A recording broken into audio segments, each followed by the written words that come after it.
Assalamualaikum warahmatullahi wabarakatuh. Apa kabar Bapak Ibu sekalian? Pada video kali ini kami akan mencoba membahas terkait simulasi pemilihan formasi dan sistem penguncian untuk rekan-rekan yang sudah lolos passing grade dan bagaimana cara penempatan yang dijanjikan oleh kementerian. Untuk info lengkapnya ikuti video ini sampai selesai. Namun sekali lagi kami ingatkan bagi Bapak Ibu yang baru mampir di channel ini, pastikan meninggalkan jejak dengan menekan tombol subscribe dan nyalakan lonceng notifikasi. Baik Bapak Ibu, kali ini kita akan mencoba memberikan simulasi bagaimana pemilihan sekolah. Ada contoh sekolah A dan sekolah B. Dalam hal ini, formasi yang ada di sekolah A itu adalah 3 formasi, sedangkan yang ada di sekolah B dalam keadaan 0 formasi alias tidak ada formasi.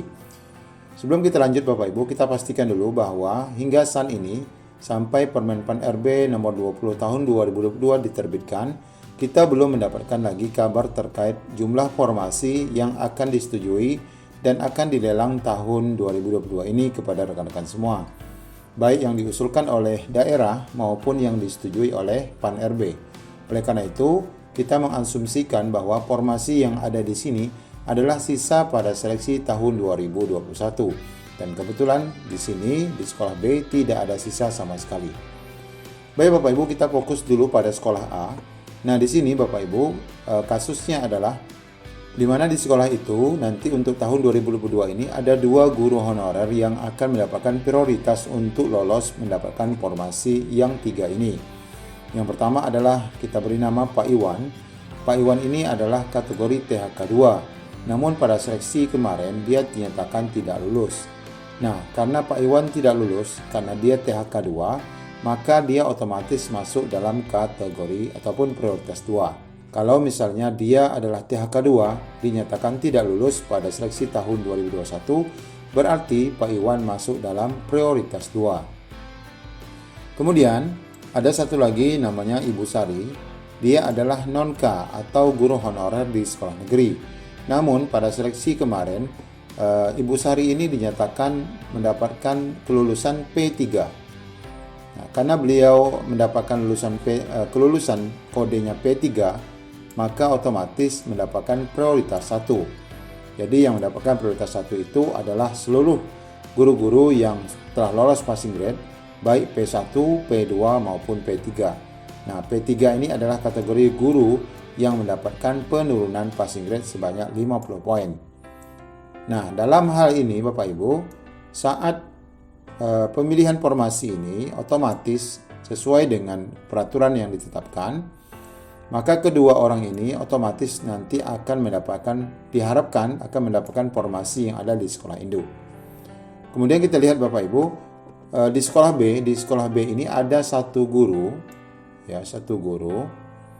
kebetulan kategorinya adalah non-K atau guru honorer biasa, namun beliau adalah guru di atas 3 tahun.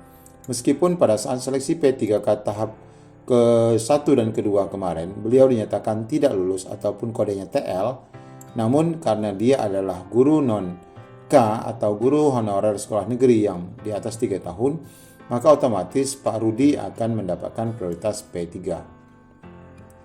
Nah, dalam hal aturan pemenuhan formasi dan pemilihan formasi, kita akan mengacu pada aturan yang sudah diterbitkan oleh PAN RB, yakni Permen PAN RB nomor 20 tahun 2022. Pada pasal 33 ayat 1 di sini disebutkan Bapak Ibu bahwa pelamar prioritas, nah ini prioritas ya, baik prioritas 1, prioritas 2 maupun prioritas 3, itu semua disebut pelamar prioritas wajib. Nah, di sini disebutkan juga wajib. Artinya beliau ini tidak boleh melanggar ketentuan pertama. Apa kewajibannya? Adalah mendaftar pada sekolah tempat bertugas sepanjang tersedia kebutuhan yang sesuai dengan sertifikat pendidik dan atau kualifikasi akademik yang dimiliki. Nah, dalam asumsi kita adalah Bapak Ibu, 3 formasi yang ini adalah kemungkinan saja sisa atau bisa saja ini adalah penambahan formasi di tahun 2022. Nah, kita belum dapat perkembangan informasi-formasi, maka otomatis Pak Iwan dan Ibu Sari nanti dalam seleksi P3K tahap ketiga ini harus dan wajib mendaftar di sekolah A sebagai sekolah induk, di mana kebetulan di tempat mereka mengajar terdapat formasi. Berarti otomatis nanti formasi yang 3 ini diambil oleh Pak Iwan, kemudian yang satu lagi diambil oleh Ibu Sari. Namun dalam prioritas pemilihan tentu saja Ibu Sari sebagai prioritas 1 didulukan. Kalau misalnya di sini hanya ada satu formasi, maka otomatis yang akan mendapatkan formasi adalah Ibu Sari.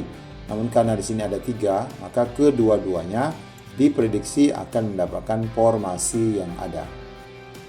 Nah, kemudian, berarti di sini ada sisa satu formasi yang kosong. Nah, lalu kita lanjut pada ayat kedua pada pasal 33 ini menyebutkan, dalam hal tidak tersedia kebutuhan yang sesuai dengan sertifikat pendidik dan atau kualifikasi akademik yang dimiliki pada sekolah tempat bertugas, maka pelamar prioritas dapat mendaftar ke sekolah lain yang masih tersedia kebutuhannya. Nah, sekarang kasus untuk ayat kedua ini adalah otomatis akan diperuntukkan bagi sekolah B, yakni atas nama Bapak Rudi. Bagi yang tidak tersedia kebutuhan, ini di sini kan tidak ada kebutuhan ini. Artinya di sini 0 formasi, tidak ada kebutuhan. Maka pelamar prioritas dapat mendaftar ke sekolah lain yang tersedia. Berarti Pak Rudi nanti mendaftar ke formasi sekolah A. Dengan catatan guru dan formasinya adalah linear. Dengan kata lain, jika formasi tersisa ini tidak sama ataupun tidak linear dengan kelulusan Pak Rudi, Pak Rudi tetap tidak bisa mendaftar. Lalu kita lanjutkan pada ayat ketiga yang memberikan penjelasan lanjut.